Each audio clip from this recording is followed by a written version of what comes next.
पीर साहब ये मेरी बेटी है, बहुत सारे पीरों के पास गए, सब ने यही बताया कि इसे जनात है, लेकिन पीर साहब ठीक कोई नहीं कर सका।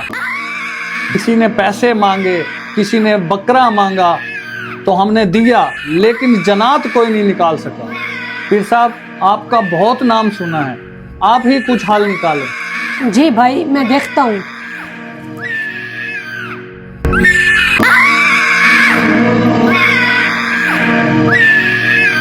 भाई आप बाहर जाएं, मैं देखता हूँ। देखें बाजी, मुझे पता है कि आपको कोई जनात नहीं है। क्यों लगाती हैं ये ड्रामे आप? क्यों अपने माँ बाप को परेशान करती हैं? जो भी मसला है आपका, आप मुझे बता दो। यहाँ अब हम दोनों के सिवा कोई भी नहीं है। पीर साहब, अगर आपको पता चल ही गया है तो मेरा मसला ये है कि मेरे घर वाले मेरी शादी नहीं करते। मेरी उम्र 30 साल हो चुकी है। बस मैं समझ गया हूँ, इसके माँ बाप को बुलाओ।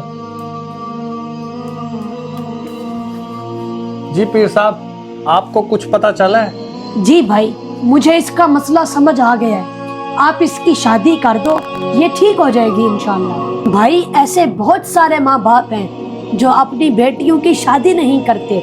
हदीस पाक में है कि बच्चा इस उम्र में पहुंच जाए कि वो शादी के काबिल हो और वालिद उसकी शादी ना करे और वो बुराई करने लग जाए, उसको तो गुनाह मिलेगा ही बुराई करने का। माँ बाप भी उस गुनाह में बराबर के शरीक होंगे।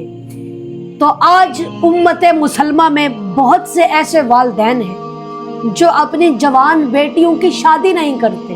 तो फिर होता क्या है, बच्चियां ऐसे ही मसाइल का शिकार हो जाती हैं। माँ बाप इंतजार करते हैं कि कोई अमीर ज़्यादा मिल जाए, कोई सरकारी नौकरी वाला मिल जाए, और बेटी बेचारी बैठी बूढ़ी हो रही है। ऐसे माँ बाप जालिम हैं, वो अपनी औलाद पर जुल्म कर रहे हैं। तो खुदारा आज मैं तमाम उम्मत मुसलमा से हाथ बांध कर रिक्वेस्ट करता हूँ कि अपनी जवान बेटियों की शादी करो, नहीं तो हालात इससे भी बदतर होंगे।